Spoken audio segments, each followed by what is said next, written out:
ओम नमः शिवाय दोस्तों, धार्मिक सुरभि चैनल में आप सभी का स्वागत है। आई होप कि आप सभी बहुत अच्छे से होंगे।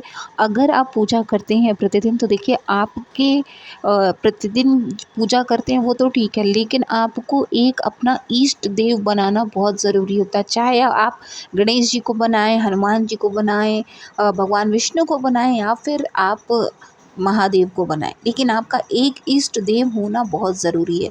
तो जब भी आप अगर आप भगवान विष्णु को बनाते हैं तो आपके लिए कार्तिक का महीना बहुत शुभ होता है, जब आप पूजा विधि विधान से उस एक महीने पूरा विधि विधान से उनकी पूजा करके अपने मनोकामना की पूर्ति कर सकते हैं। इसी के साथ साथ अगर आप हनुमान जी या फिर भोलेनाथ की पूजा करते हैं, उनके आप इष्ट भक्त हैं, तो आपको बहुत ज़रूरी है कि सावन के महीने में आप भोलेनाथ की पूजा अवश्य करें।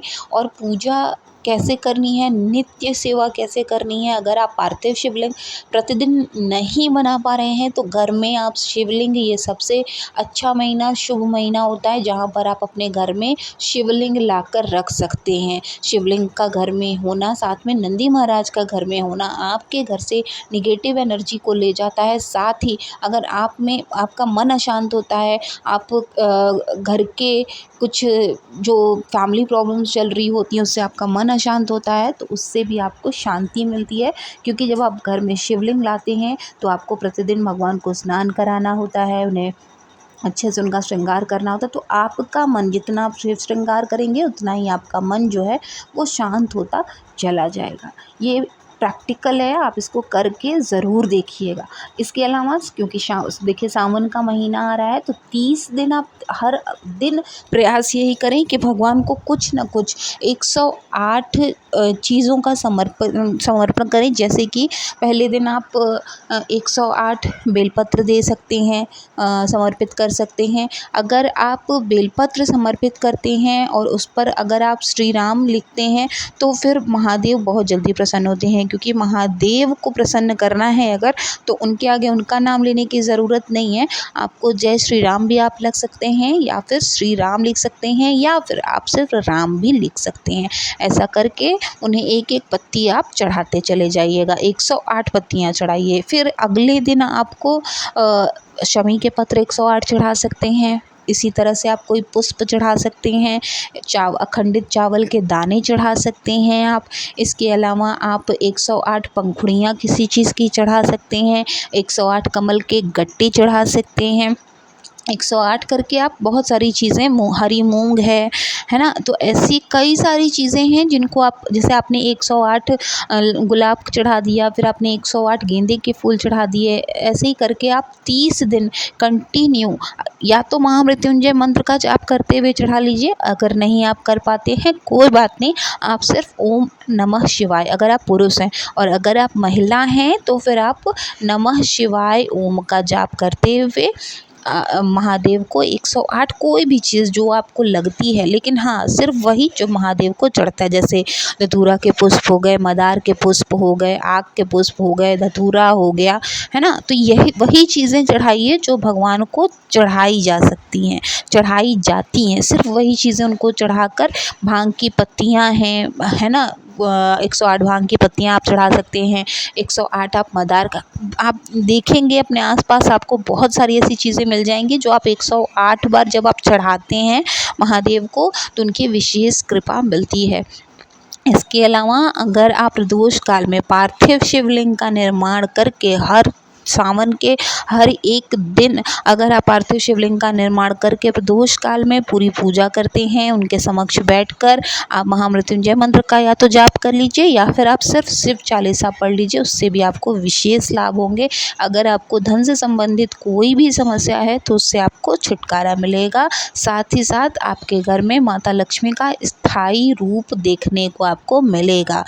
अगर आपके घर में आपको सम्मान नहीं मिल रहा, मान सम्मान नहीं मिल रहा है, तो आप सबसे पहले भगवान सूर्य को जल ज़रूर दीजिए। उसके बाद आप उनको दीपदान ज़रूर करें। भगवान सूर्य को जब आप दीपदान करते हैं तो आपको यश मिलता है, सम्मान आपका बढ़ता है। और उसके बाद आप भगवान भोलेनाथ का जितना ज़्यादा श्रृंगार कर सकें उतना ही ज़्यादा आपको लाभ देखने को मिलेगा। उन्हें सफ़ेद वस्त्र पहनाइए। अगर आपके शिवलिंग छोटे, अगर आप मंदिर में जाकर करते चाहते हैं, मंदिर में अगर आप करना चाहते हैं तो आप मंदिर में वस्त्र का दान करिए। सफ़ेद आप कपड़ा आता है उसको पहनाकर अच्छे से श्रृंगार करिए। लेकिन अगर आप घर पे अपने छोटे शिवलिंग का अगर आप श्रृंगार करते हैं तो वहाँ पर आप उन्हें सफ़ेद सूत जो आता है उससे उसका वस्त्र बनाकर आप उन्हें पहना सकते हैं। तो इसी तरह से छोटी-छोटी सेवाओं से आप महादेव को बहुत जल्दी ही प्रसन्न कर सकती हैं, क्योंकि सावन के महीने में कहा जाता है कि महादेव बहुत जल्दी प्रसन्न होते हैं।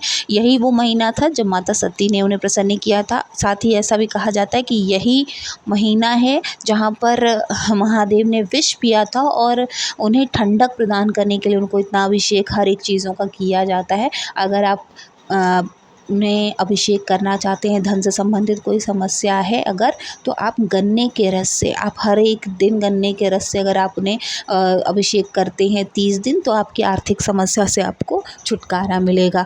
शमी पत्र चढ़ाने से रोगों से मुक्ति मिलती है। अगर आप शमी पत्र चढ़ाते हैं तो पूरे श्रृंगार हो जाए जब महादेव का, तो आप सबसे अंत में आपको शमी पत्र चढ़ाना होता है। अगर आप भस्म चढ़ाना चाहते हैं तो बेल पत्र पे भस्म रखकर आप समर्पित करें, वो भी प्रदोष काल के समय में। अगर आप सुबह चढ़ाना चाहते हैं भस्म, तो आपको ब्रह्म मुहूर्त में उठना पड़ेगा। सुबह का जो समय होता है उस समय भस्म नहीं चढ़ाई जाती है। भस्म चढ़ाने का जो है ब्रह्म काल में ही मुहूर्त होता है। और अगर आप शाम को चढ़ाना चाहते हैं तो फिर प्रदोष काल में आप भस्म बेलपत्र पर रखकर चढ़ा सकते हैं।